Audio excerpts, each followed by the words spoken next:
I remember when it really started to change for me, and I don't think I'm the only one. Charlottesville, Virginia, 2017. A Unite the Right rally was held with the express goals of unifying American white nationalists by bringing together a variety of different groups and opposing the proposed removal of a statue of Confederate General Robert E. Lee from a local park. The rally turned violent when protesters clashed with counter-protesters, resulting in many injuries. On the morning of the second day, August 12th, 8 years ago, state authorities declared a state of emergency and called in the police. At around 1:45 that afternoon, a self-identified white supremacist, whose name does not matter, deliberately rammed his car into a crowd of counter-protesters, injuring dozens of people and killing Heather Heyer. I remember the terrible moment of realization. A woman had been killed, murdered by a white supremacist on American soil in 2017. If that singular fact wasn't enough, the comments in the aftermath brought the broader issue into clearer focus. The US president at the time, who again holds that office, defended his initial statement that was condemning the, quote, display of hatred, bigotry, and violence on many sides. He defended it by referring to, quote, very fine people on both sides. Very fine people on both sides. The vehicular murder was reprehensible, but it was that statement that highlighted a kind of end, a moment of clarity and the beginning of what for me is a fairly fundamental transition. And I suspect that's the case for some others as well. The change is in understanding that neutrality is no longer possible. Neutrality, the belief that both sides have good points, all opinions count, both sides are worthy of consideration, this is no longer possible. The stance of non-judgment, so fundamental to the postmodern world, so core to our highly individualistic psychosocial culture where there is no right and wrong, that stance is no longer tenable, not when a declared white supremacist murders a woman on the street. There's a great irony in the fact that the initial protest had unity as a key goal. It's right there in the name, Unite the Right. The relationship between unity and division, judgment and non-judgment, conflict and peace is not simple. It has never been simple. There has always been tension between power and protest. Got me thinking of remembering the Oka crisis way back in 1990, when Mohawk people blockaded a road in protest of a golf course expansion in the town of Oka, Quebec. The expansion would infringe on traditional burial ground. That crisis lasted 78 days and 2 people died. I remember the calls for calm, the calls for peace. We mostly just want people to get along, to be nice, to go with the flow. But that only works when things are going your way. If you're part of the dominant group that holds sway.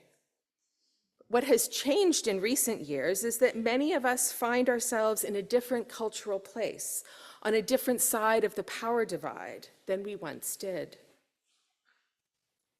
Do you think that I have come to bring peace to the earth? Jesus asks. Jesus rhetorically rails today. No, Jesus answers his own question. No, I tell you, but rather division.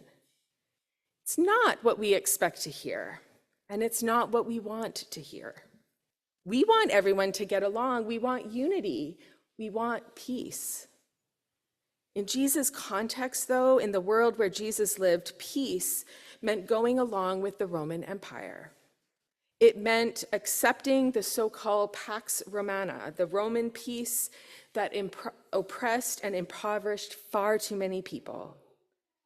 Jesus stands instead in the tradition of the Hebrew prophets and says, no. Do you think that I have come to bring peace to the earth? Jesus asks and answers, no, I come to bring division. It's such a strange way to proclaim God's salvation. It's such an upside down way to express the good news of God's liberation. And maybe we understand that differently now. And we understand that that good news comes at a cost. Less as a call, Jesus' teaching today is more of a recognition of the reality of choice. If you follow in Jesus' ways, one commentator put it succinctly, there will be relational costs. The highest relational costs are not with strangers or acquaintances, but with those closest with us, our friends and family. This painful reality has been apparent in recent years, particularly through the COVID pandemic. In those years, many of us experienced changes in our relationships as varying responses to lockdowns and vaccine requirements couldn't be ignored or avoided. We needed to choose. Do you attend that illicit party that your good friends host, contrary to the gathering rules? Do you visit with that family member who chose not to be vaccinated? The choices were stark, often painful, and many have had long-term consequences. Do you think that I have come to bring peace to the earth? Jesus wonders.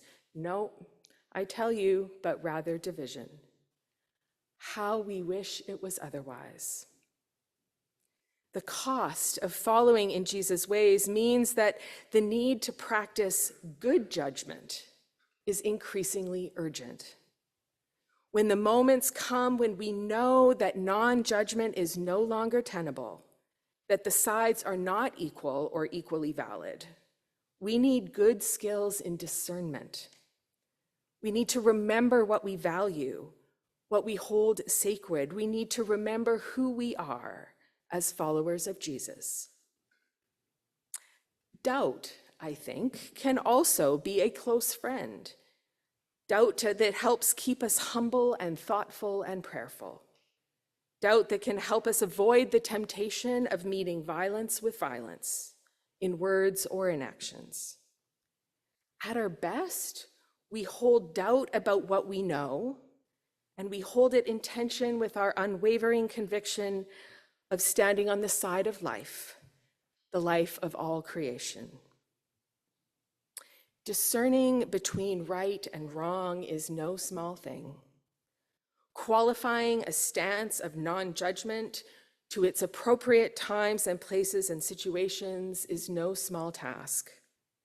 Learning or relearning to judge well is no small undertaking.